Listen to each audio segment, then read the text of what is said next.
Kuvendi i Kosovës dështoi të konstituohej edhe në përpjekjen e 7, pasi kandidatja e lëvizjes vetëvendosje për kryetare të kuvendit, Albulena Haxhiu, nuk arriti sërish të marrë votat e mjaftueshme në seancën e së dielës. Një përpjekje tjetër për konstituimin e kuvendit do të mbahet të martën, njoftoi kryesuesi i seancës Avni Dehari. Në prag të seancës, përfaqësues të partive parlamentare kishin paralajmëruar dështimin e radhës së seancës, duke thënë se nuk i kanë ndryshuar qëndrimet nga seancat e kaluara. Pothuajse 3 muaj pas zgjedhjeve të 9 shkurtit, procesi ka ngecur për shkak të mospajtimeve mes disa prej partive më të mëdha parlamentare për postin e kryetarit të kuvendit.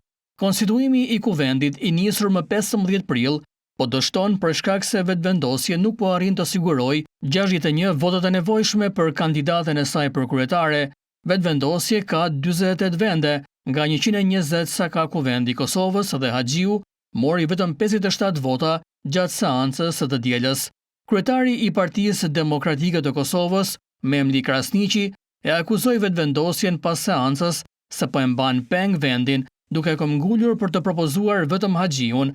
Ai shtoi se është e qartë se vetëvendosje nuk i ka numrat, jo vetëm për Albulena Haxhiun, por as për Albin Kurtin për krijimin e qeverisë.